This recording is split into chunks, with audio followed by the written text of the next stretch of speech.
And now, right to your hosts of Down the Garden Path, Joanne Shaw and Matthew Dressing.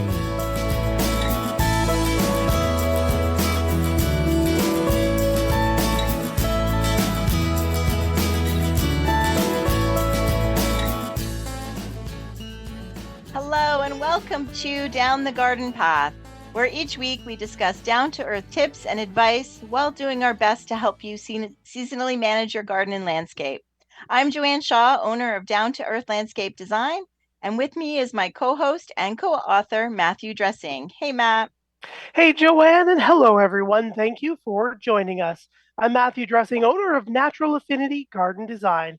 As landscape designers and gardeners, we believe it's important and possible to have great gardens, which are sustainable and low maintenance, and we want to help you make it happen.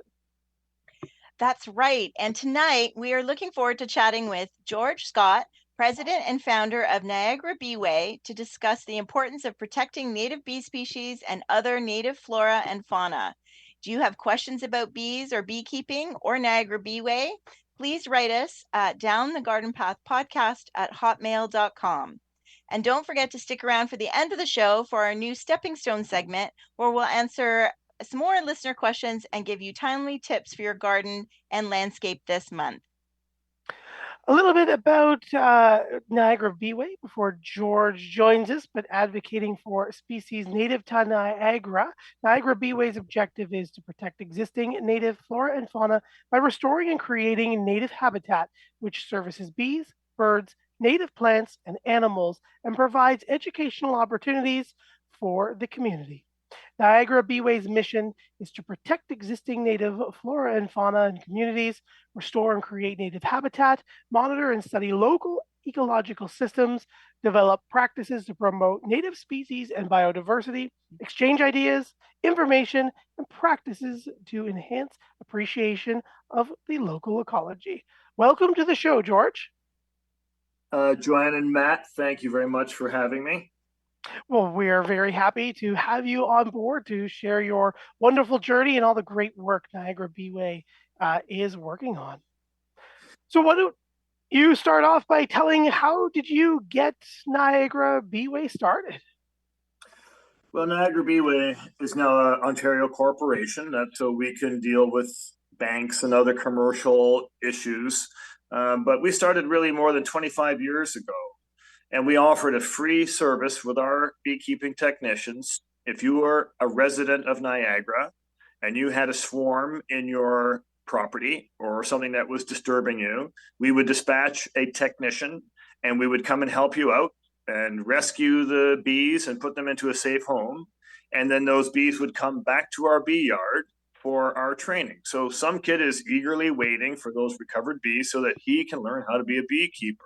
It's been a wonderful experience for more than 20 years, but in this more complicated world with insurances and banking, and now we are an importer of replacement bees from Ukraine, we've had to incorporate so that we can follow the rules just like everybody else. Mm-hmm.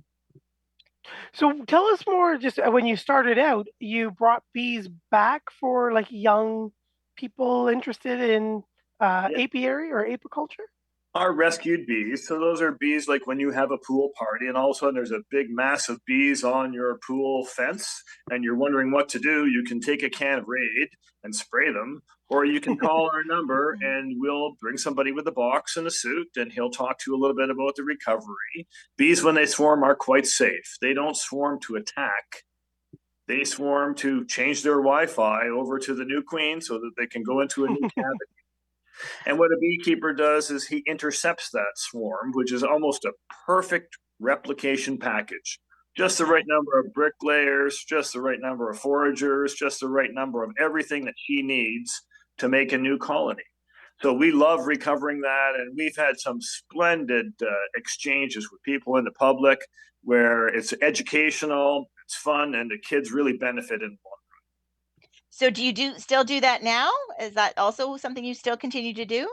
Absolutely. All of the kids we train are trained first on how to service people here in Niagara who don't know anything about bees, how to come onto people's property, how to spread happy thoughts, how to safely recover the bees so that we don't lose one, and all the little things that beekeepers need to know is how we train our kids. So they're capable of responding, and I'm proud in each and every one of our technicians. They're just nice people to have around on your property to help you out on a sunny day when you've got a clump of bees on your yard. That's wonderful. How does someone become a technician? Well, you'll come here and we'll teach you how to be a beekeeper, first of all. So, a lot of people express an interest in it. So we put a suit on them and see how they are in the suit. Then we open up the box and have them look in. If they go screaming down the road, I'm never coming back to those squiggly insects again. Or they say, oh, isn't that interesting? What are they doing? We get those two types of people. The ones that really find it interesting become the best beekeepers starting from age 10.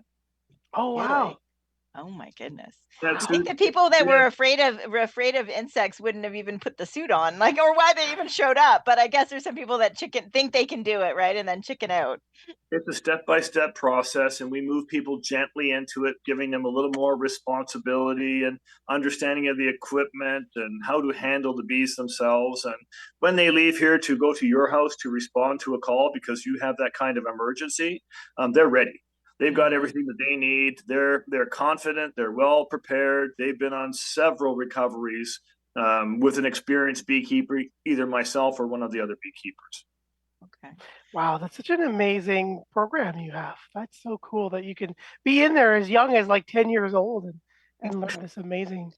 I think it's good for people to know too that don't get that can of Raid, that if you've got an issue, that there are people that can come and rescue the bees and get them out of your home. And it's so important now. When we first started this, we had over 1,400 calls in Niagara for swarm response. Wow. And since the catastrophic losses that have been happening to bees, last year we had 44 calls. Oh, Niagara is the most beautiful place maybe in the world to grow honeybees. Why? We have a perfect winter. We've got predominantly a rural community. We're surrounded by very healthy waterworks everywhere. So we've got everything here. It's just that we're doing things as human beings that maybe we should really look at. And your program is really helpful here. When you go to our website at niagarabeeway.com, you'll see articles there that we started in November to help people. People have a like mind who see the changes in the environment and they want to do something to help. What we're saying is, here are the plants you should be thinking about. Here's the gardening you should be thinking about. Here are the other misnomers about wasps and spiders and all of the other things. And here are the other roles that honeybees play as a beneficial insect in our communities. That's wonderful. Yeah, I was looking at some of the articles earlier today, and they're just packed with wonderful information. So definitely head over to niagarabeeway.com for lots of wonderful resources. George, how did you come up with the name Niagara Beeway? What is the Niagara Beeway? Well, we're a little bit on the science side of the world. So most of our people are scientists. And when you look at our website, you can see that a couple of people have a lot of alphabets behind their name, like PhD. So in there, when we were responding to all of the swarm calls, every time we get a call, we put a pin on the map. And as the bees started dying off, we found out that 80% of our bees were within 2 kilometers of the St. Lawrence Seaway. So that helped us to determine that there was something in the water that was killing the bees, because the Seaway is not a lake and it's not a river. It's really the extension of Lake Erie down to Lake Ontario. No ditches drain into the canal.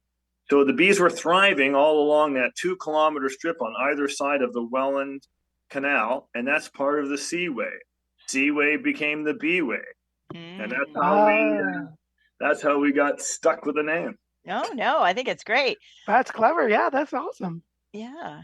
So did you find out, do we know what it is about the water and the waterway itself? Besides maybe just the runoff entering that water? Is there something about the water itself, or is it just the access to clean water that the bees have that, drive them to that space? Yes, we do know all the answers, and no, we're not sharing them on this program today. Oh, okay. Today is about happy thoughts. It's Oh, spring. okay. This year, I just came out of my bee yards. That means opening up the hatches and looking to see what happened during the winter. Oh, great. Winter mortality is a big word. You've heard that. Many bees die Mhm. over winter. In this day today, I can tell you in the 53 years of beekeeping that this is my finest year with the lowest mortality I have ever seen. And you may ask, why is that with all of the toxic materials and parasites and all of the news about bad things for bees?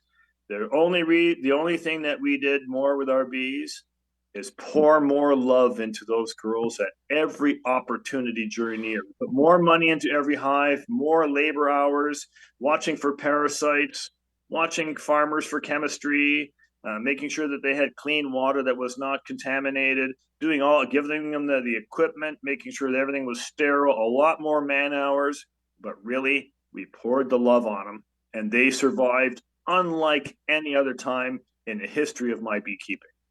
Wow. And So how many hives do you have?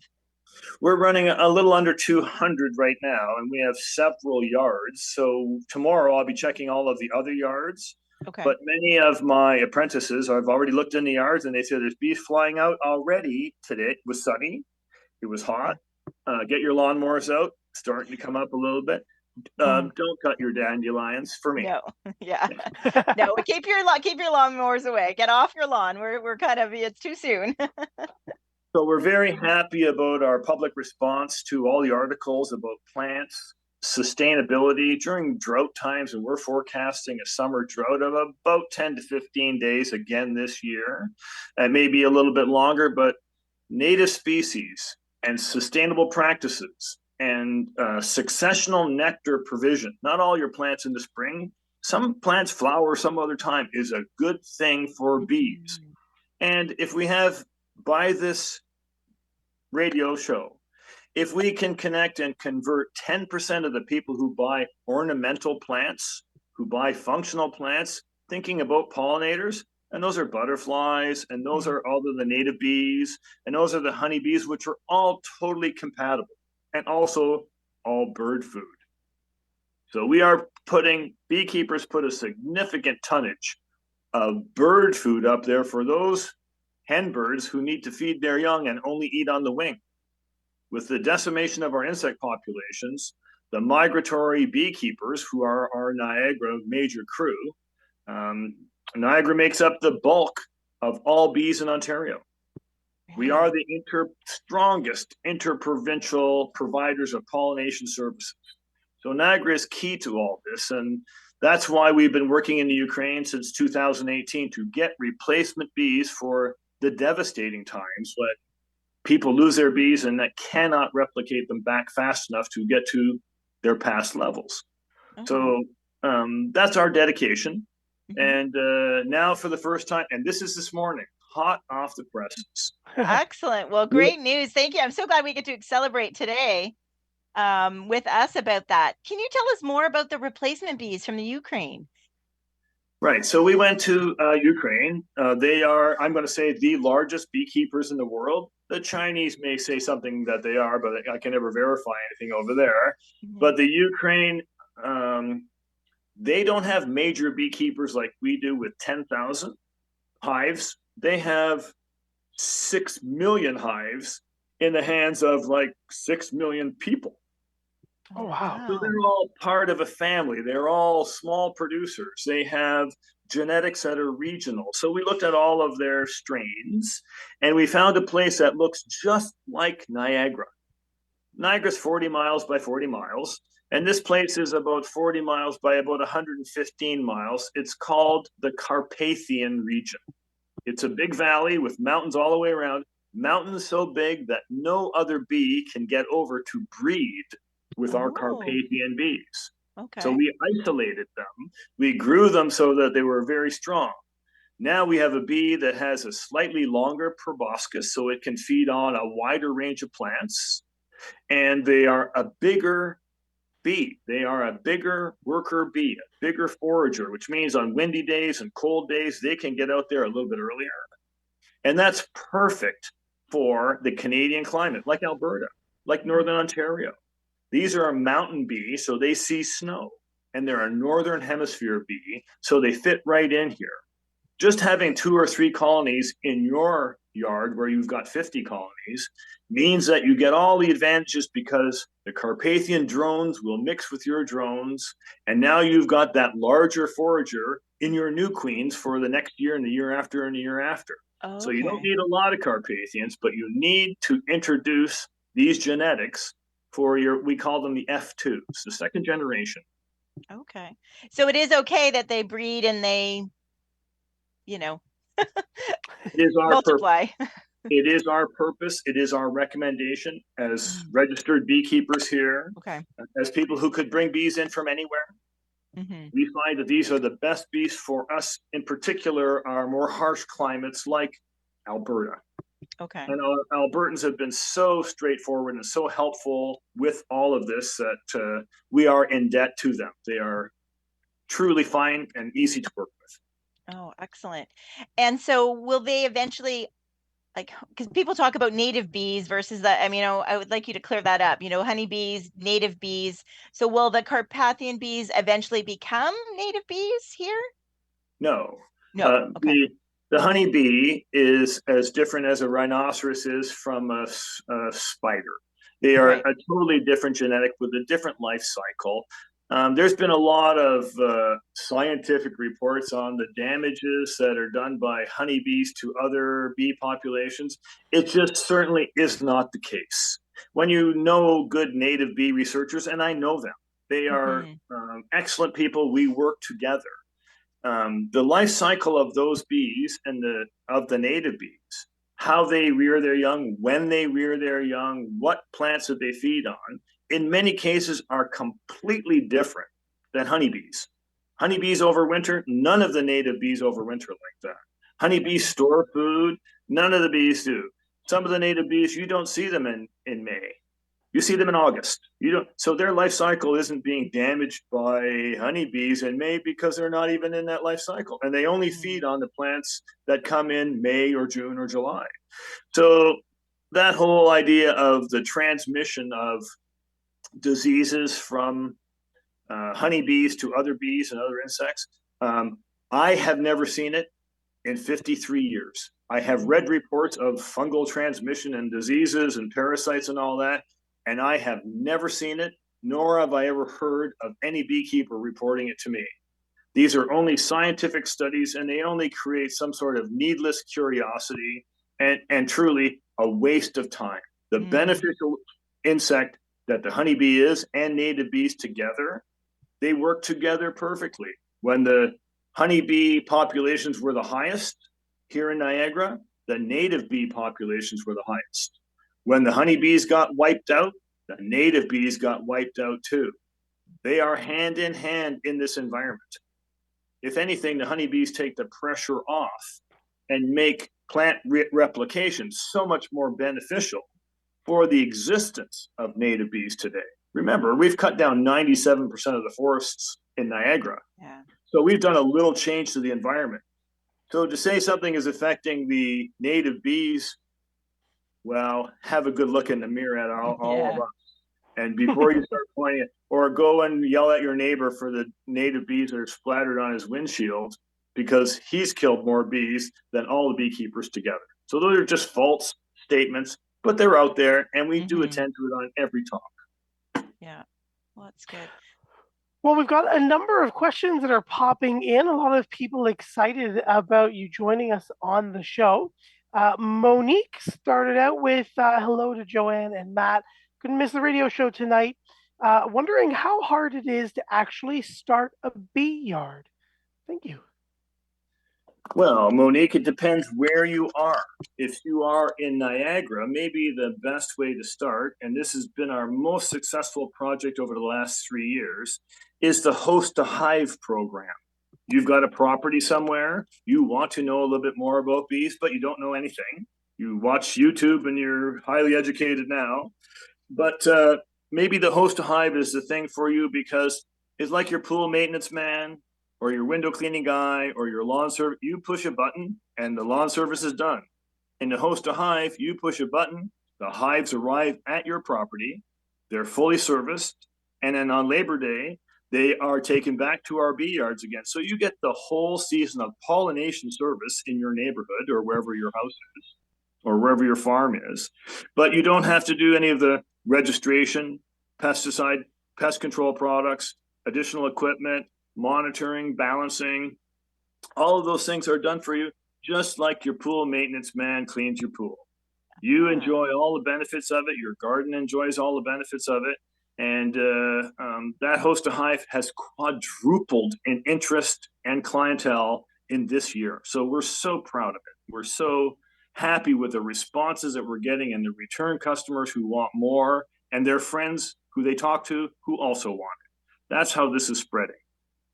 Yeah, and Excellent. rightfully so. You should be proud of it. That's Yeah. amazing. So you say that the bees are picked up at Labor Day. When do they go out to the people who host the hive?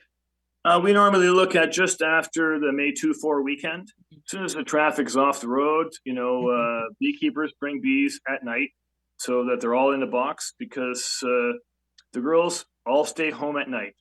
None of them stay out like yellow jackets over there because, when there's 50,000 girls in there and you stay out at night, you get a bad name. That's right. And any spreading to like the Niagara region of like on the U.S. side of the border? Like, are we just staying in Ontario? Yeah, there are trade prohibitions in moving bees back and forth or bee equipment. Okay. So we are totally isolated from our largest customer, which is the U.S. Okay. Right. Niagara Beeway does have a trade program, and because of my previous life in the petrochemical industry, we understand the importance of opening up trade where it's safe and doesn't transmit diseases and things like that. We have those issues so under control today with the parasites and the monitoring. That restricting trade for bees between Canada and the United States is really a Fred Flintstone and Barney Rubble rule that is just crushing everybody here. Yeah. It will change. Yeah. It will change, but it can't change fast enough. Yes. Yes. So if you don't go south of the border, how far in Ontario or Canada will you host a hive? What's the range of that program? Matt, you're the best. That's the best question ever. Today, we can replace bees now out of Calgary Airport, Edmonton Airport, Pearson Airport, or Hamilton Airport. We're the only company in Canada that doesn't land them in Vancouver and drive them to Saskatchewan. That drive on bees in a truck in their cages is brutal. We can cut that down by a 2-hour flight. We are dark, we are refrigerated, we are ventilated, we have beekeepers all the way through at every junction. We don't take any chances. And having a beekeeper on site when you have bees is pretty helpful, and it's better than a baggage handler. That's amazing. Wow. So, yeah, you can host a hive anywhere nearly, or at quite a great range. Right. That's amazing. Some of our best customers are up in the Magnetawan area. They love our bees because they've got a meter of snow right now. And these are snow. The Carpathians are a snow bee. They see them tunneling out of the snow so that they can get out for a breath of fresh air and get away from the other girls. They are hardy. But I have to tell you, when we bring those Ukrainian girls here, we trade in their high heels for work boots and plaid shirts. Okay. and they within a week they adapt. Really? Wow. They are recognizing the plant values. They are in time with how many foragers for your cherry tree that's about to pop. They know exactly what they're doing. They're scouting information and all their details. They're processing. Their ability to lay eggs is the reason why we chose that bee over all of the other varieties that are available to us. Okay. So would you, because bees tend to be a bit of like pollen is important, right? And so would you say that like the Ukrainian, like the plants in the Ukraine are similar to what we have here? Or? I would say yes. And I would say that the plants we have here, like if you take, for example, alfalfa. Okay. Alfalfa is a Ukrainian plant. Okay. So the mix of things that are here and the types of trees that are here are very similar. And our cropping and our backyard gardens are very similar. The thing that is the biggest difference, and this is where we need landscape professionals to look at this, is for us to provide native plants in there for successional nectar provision for our girls. Okay. So that they've got a plant that's just finishing, a cherry tree that's just finishing, and a Joe Pye weed and a bone set that are coming. In quantities that give them a good bucket full of food. So that balance and that change of investment on every property, I'll put it this way. In Niagara, we spend almost $5 million through our conservation authority and our biggest greenhouses that grow native species. Every year, Niagara residents buy $73 million worth of ornamental plants. So if your show can convert 10% of the people who only buy ornamental plants, marigolds, pansies, petunias, things that have no value to our bees, and they have a little thought and consideration about what they're doing to that, if you affect 10% of that, more than doubles all of the professional organization. This show, if it reaches those people who are reaching into their pocket with $50 to buy some plants, they go, oh, what type of nectar does this produce? Oh, no nectar? Maybe I should look at another plant. Maybe I should call Joanne and see what she recommends. Once we reach that, 10% conversion is 100% increase in native species. So your questions and your dedication to sustainability and native species is why we are growing these plugs. They are available to landscapers so that we can do these things. And it's meaningful. The host to Hive has revealed something to us. Many of our bees in the agricultural rural areas suffered and made very little honey because we had a drought last year. Yeah. Some of our hives in the city of St. Catharines were our strongest producers. Why? Because people have been planting native species. They've got flowering trees there. And during the drought, they were out there watering their plants. That means high yield. That means if we play our cards right, as Niagara develops and all the housing that's going on, if we're a little bit smart about our subdivision and our plants, we can be beekeepers for the next 200 years. As a matter of fact, the more houses, the better the honey can be because we are in complete control of our soil, of our plants, of our watering schedule, of our municipal money and how we spend it. All of those things need a little hand based on some of those new insights that you have for sustainable nectar providing native plants. So I'm going to thank you for that. I can't support you enough. We're firing up flats of native species for landscaping companies now. Excellent. And it's been very well received. Perfect. And will you ship those plants? Like, can we order them from the GTA as well, or are they more Niagara Region? Last year, the GTA, the Conservation Authority, came down and bought 100% of everything. And nobody here had anything because we were sold out. So this year we are amplifying our production to bring online, maybe another 700 flats. Okay. Things that we want to see out there in times when nectar is not available, and we want hardy plants that always give something. And maybe some plants give better pollen than others, but I won't bore you with that. The ironweed, the Joe Pye weed, the bone set, those things that are very sensitive to Roundup, you use Roundup, you kill them right down to the seed bank in the soil. They'll never come back. Oh, wow. And they were one of the most prevalent species here. So we've done a big job of knocking those babies down. And maybe it's a time we gave back, and they are quite a beautiful, I'm not going to say decorative, but I'm going to say decorative plant. Yes.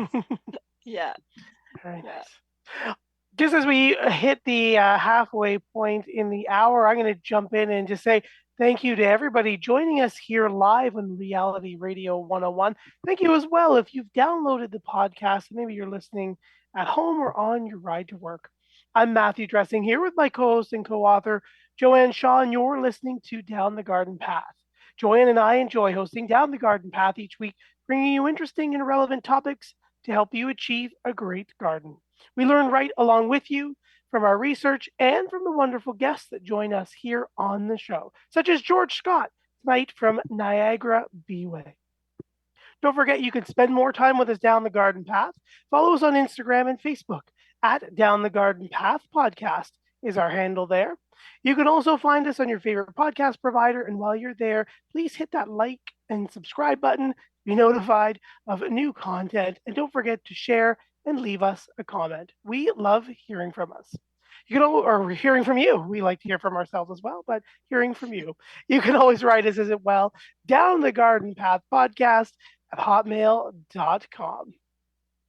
George, we have Eric who's written in, speaking about your lovely ladies, wondering how long is the lifespan or the life cycle of an individual bee?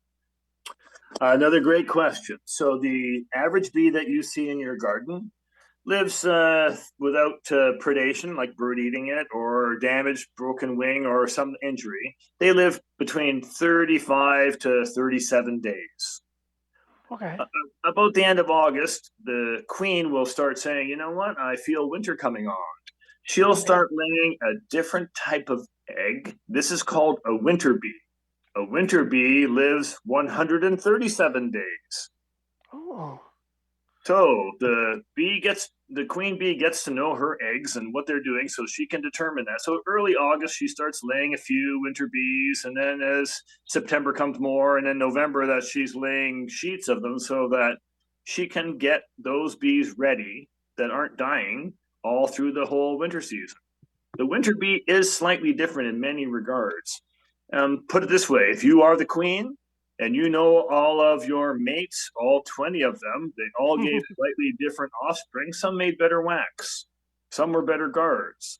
Some were bigger and could fly more. But the winter bees were a little bit hairier.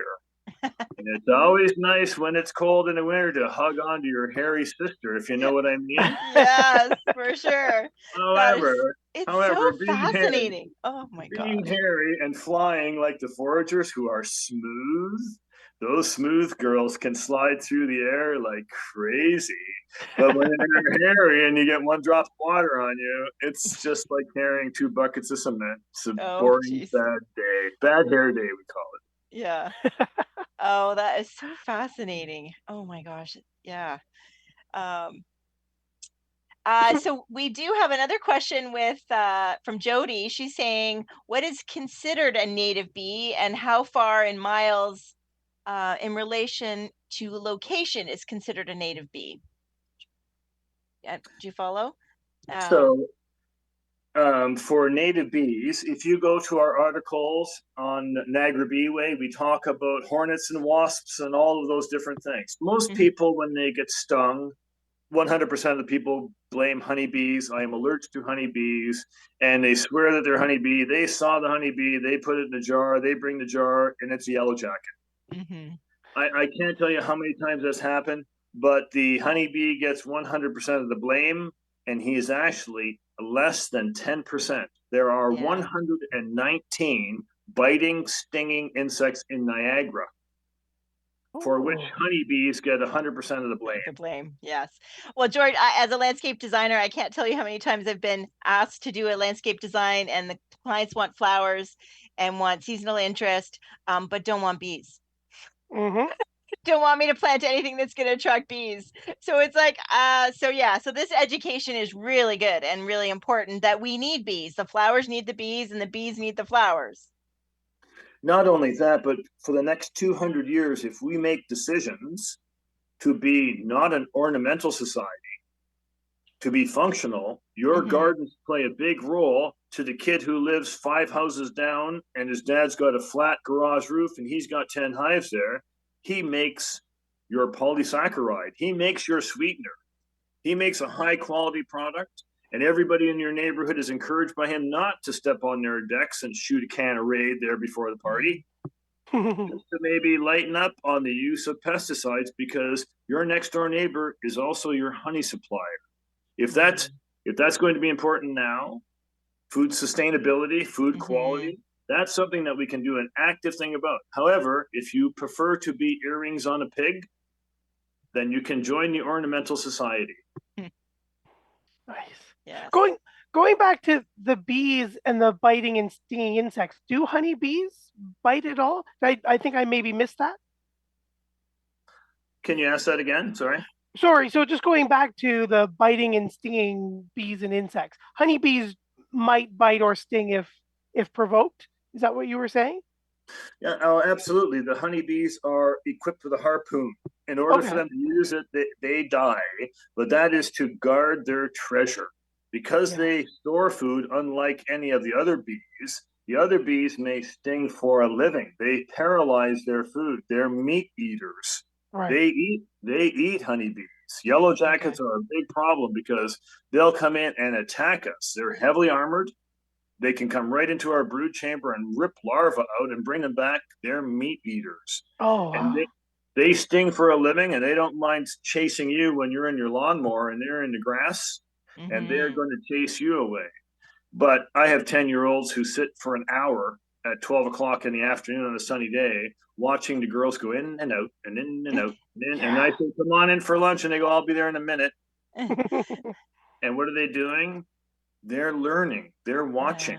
They find it's fascinating to watch an insect get greeted at the door. What are they saying? Why are they bumping heads? Why do their antennae touch? Why are they carrying those little sacks of pollen? Hey, who's checking those pollen sacks before they go anywhere? And they saying, go up to row 12, section B, part 5, and put your pollen in there. Right? Yes. That's what they're doing. Oh, goodness Well, gracious. That's what they're doing. Yeah. Thank you for clarifying, because Ray also wrote in and said, is it true? And if yes, does the bee die after using its stinger? It's a harpoon. It is not used for anesthetizing spiders so you can bring food back. It is only there for the protection of their young and their food. So when they swarm, that's a ball of bees with a queen in the middle looking for a new cavity somewhere. They're not protecting food, and they're not protecting young. You can stick your hand miraculously right into a swarm of bees. That's a clump that looks like a football. And the bees will just climb on your hand. Why? They have not been given the command to protect.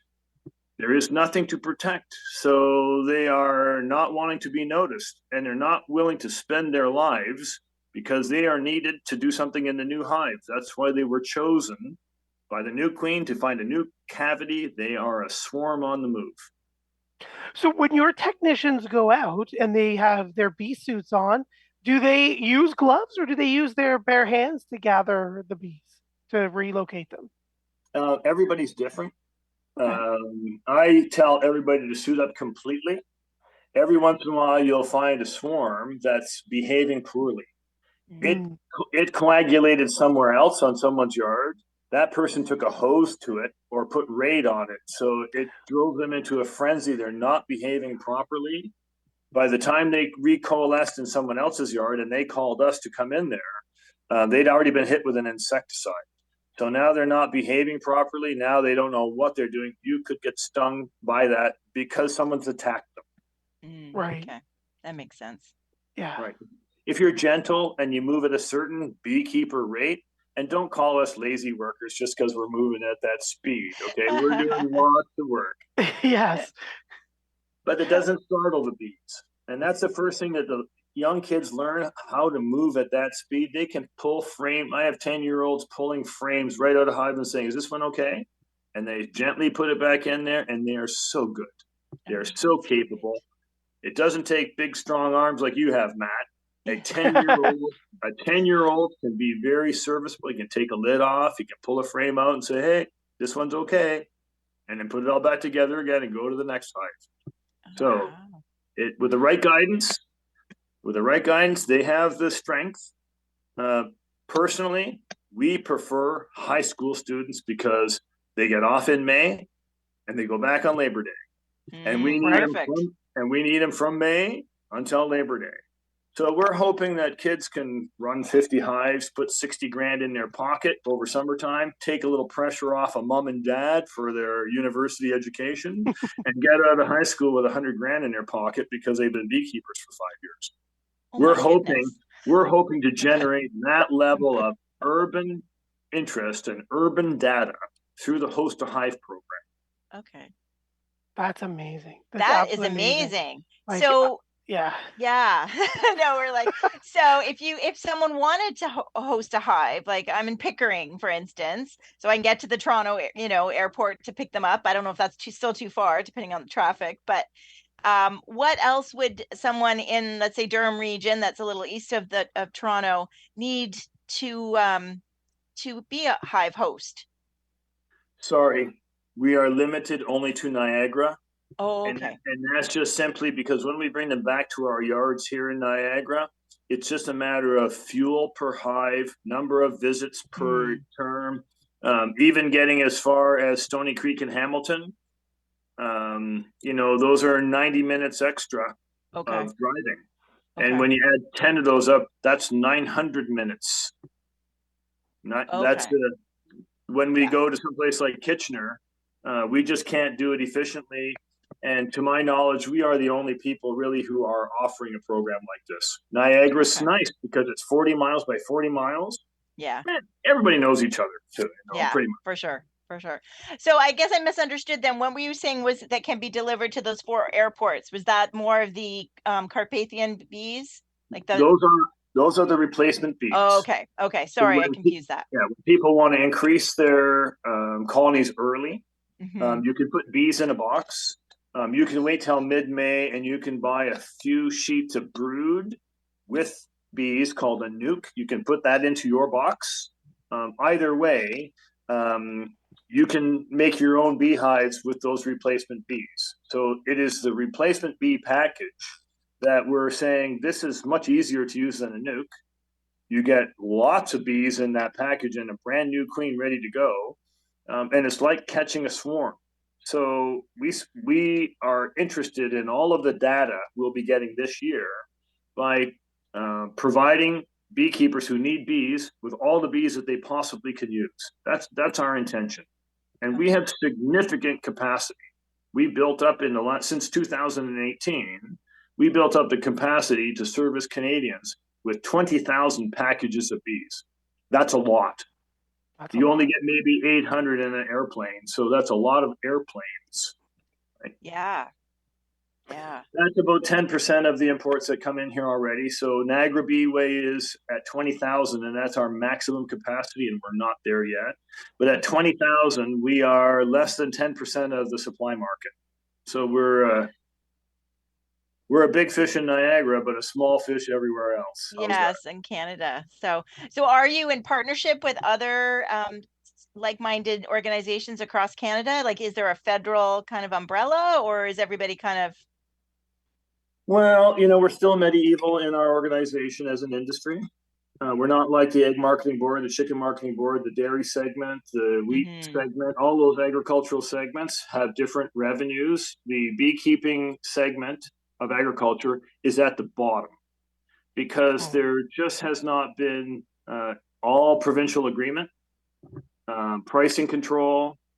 There's been no control on the import of contaminated fake honey that they shut it off in the United States, and all those suppliers came to Canada. Yeah. The rate of detecting counterfeit honey on our store shelves is enormous. It is the largest food fraud ever in the history of Canada. And we are taking steps as Niagara Beeway on an import moratorium until we can straighten this out for the protection of Canadians who have dietary requirements that say no sugar, but honey's allowed. If you have someone who's just taking your money and giving you a product that even I can't tell it's not honey, it's just sugar with color and flavor, and throw a little pollen in there so it looks like it's honey in case someone has a primitive test. But really, it's a monosaccharide. It is a cane sugar. It's a beet sugar. It's a 69-cent product, and you just went rockers off of your no sugar diet, trying to do the best you can. That food fraud has to stop. Yeah. But we sent Fred Flintstone and Barney Rubble to Ottawa, and we haven't heard back from them yet because they went there by dinosaur. So it could be a little while before we even get our act organized as beekeepers. Shame on us. Shame on us for just the way we are. That's what it is. Yeah, so that is for all our listeners. That is something, especially the Canadian ones or Ontario, to pay attention to the honey that you're buying from the grocery store and not buying it from the grocery store. There's plenty of farmers markets. There's plenty of independent producers. If you just look for them, definitely that is a really important thing. For the whole industry. So you mean planting, there's so many aspects of it, planting pollinators, not using pesticides, but also where you purchase your honey.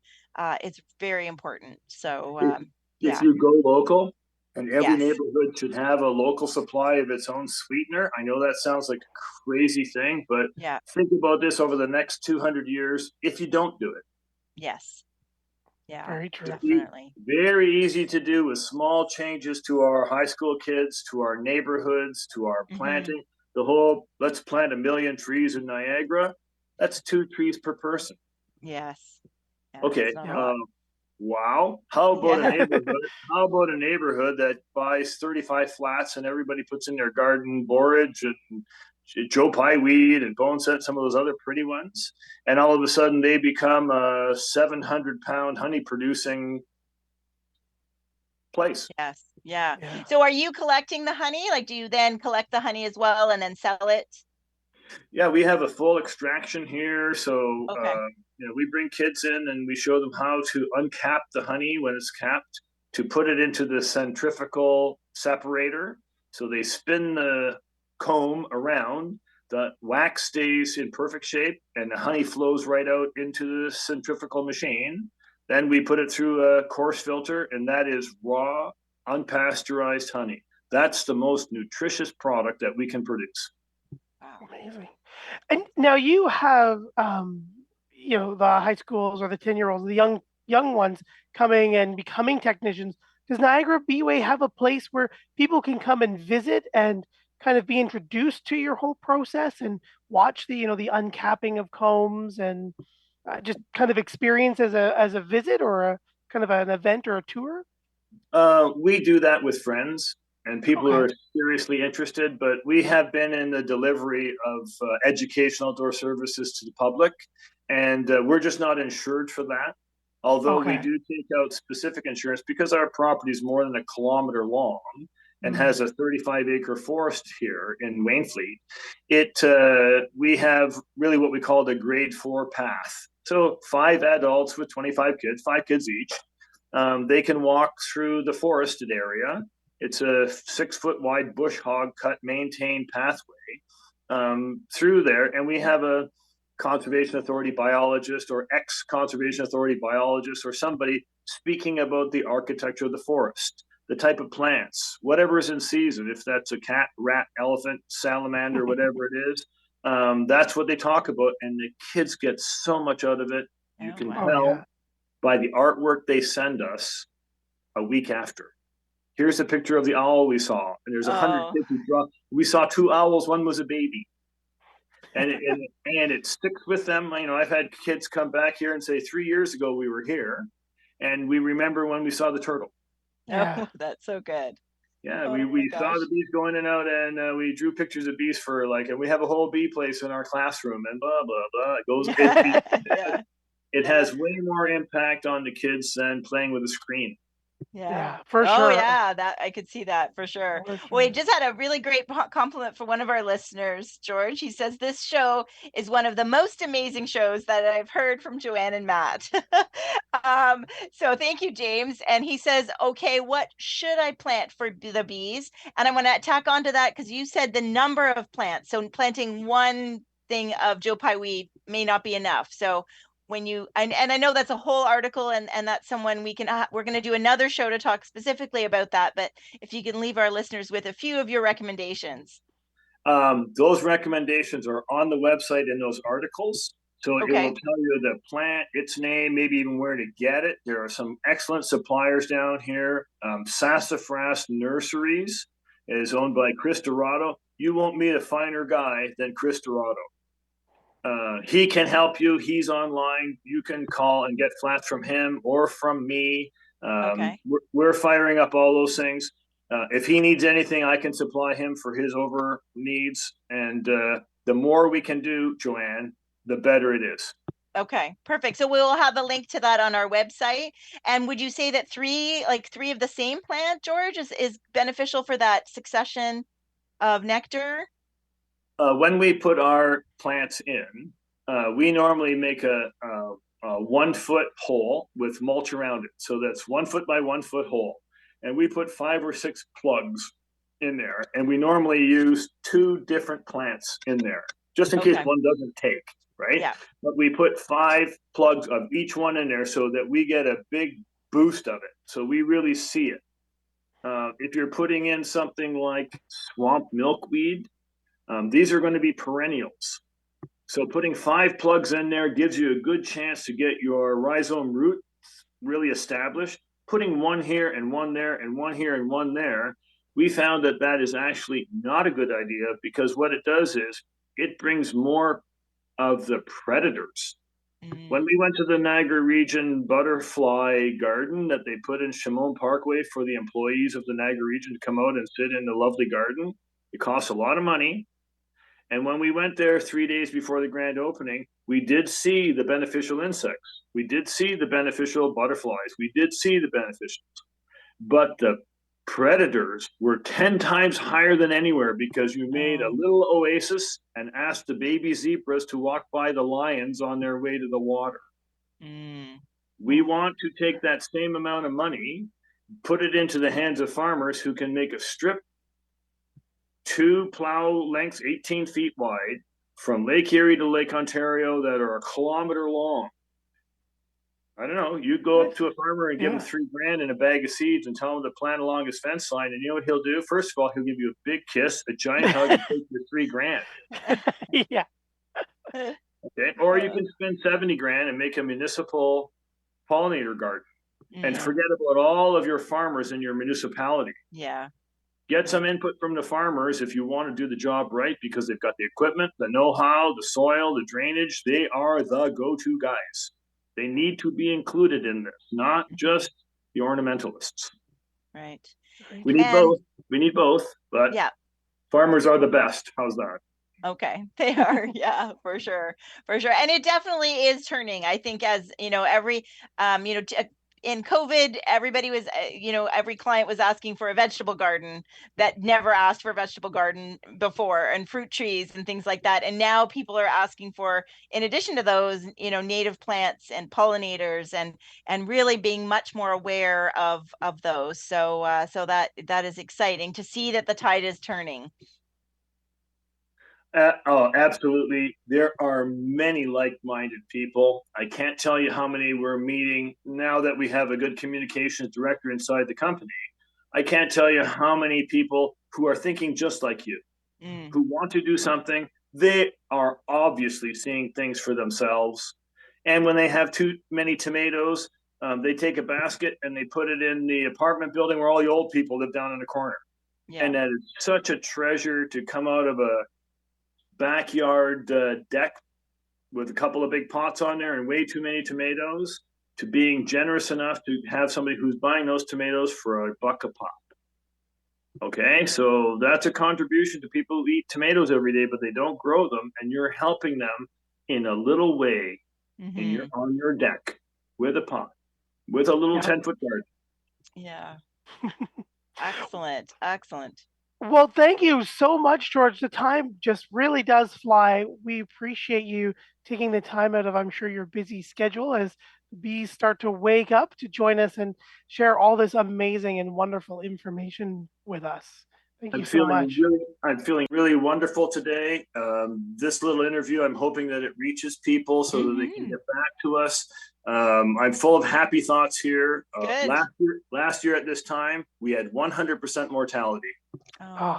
So I'm so happy. I'm so excited that you've had such great success. Yes. So that's wonderful. Congratulations. Just spreading the happy thoughts through you guys. And thank you very much. Oh, you're welcome. Thank you very much for joining us. And it's certainly not the last time we're going to have you on. So our listeners are just continuing to rave about this great topic. So we definitely want to keep everybody informed. So I will reach out to your communications person, and we'll be discussing this further. So especially along the plants as gardening season ramps up. So thank you so much, George, for joining us here. Anytime, Joanne. And thanks, Matt. I appreciate it. Okay. Thanks again, George. Bye. Take care. Take care. Bye for now. What a Wow, I wonderful learned so show. much. I Yes. know, I learned so much. I'm so excited. So, and do you know how hard it has? So listeners, like we have been wanting to do a show for about a year, and we have tried so many different people to come on to talk about this topic because I know it's super timely. And I happened to see a tweet from George or from the Niagara Beeway, and I'm actually from Welland, from the Niagara region. I'm thinking, how do I convince my dad to have a hive, and how do I convince, and yeah. So he immediately responded, and we've had this booked for a little while. So if there's any other beekeepers out there or anyone else that want, especially in Ontario, like elsewhere in Durham region, that wants to be on the show and teach us more about another topic, or has a host a hive program, I think that's fascinating, right? Yeah, that would be wonderful. You can write us at Down the Garden Path Podcast at hotmail.com and share with us, because we love to hear from you. Speaking of hearing from, you won't be hearing from Joanne and I live as we come up in April 10th and 17th. So just a little break, everybody. Just a little break. Just a little break with school ending and other things happening. We need to take the next 2 weeks off. So we do have some wonderful repeats available for you. We are going to be talking all about organic pest control with David Schmorenberg. We talked about that last year. But also Bob Reeves will join us on the 17th with Root Rescue. And again, these will be repeat episodes. And then we'll be returning April 24th with May in the Garden. And we'll be back and we'll be live, and we'll be excited about the warmer weather and lots of things to get planting. So I do want to get one question in from, so Jane wrote us earlier today about what to put down on her lawn here in the GTA. Thanks so much for the advice. And the advice is still nothing yet, Jane. We will be filling you in, right, Matt, the end of April?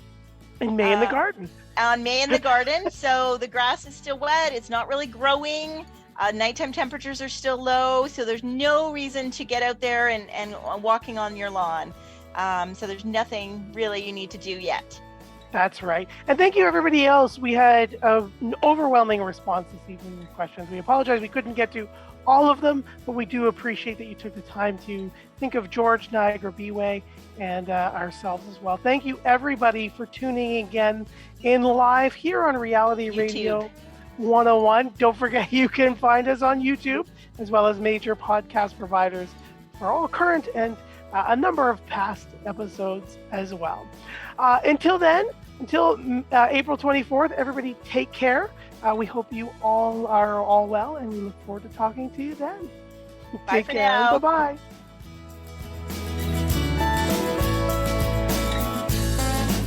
Thank you for listening to Down the Garden Path with your hosts, Joanne Shaw and Matthew Dressing, right here on Reality Radio 101.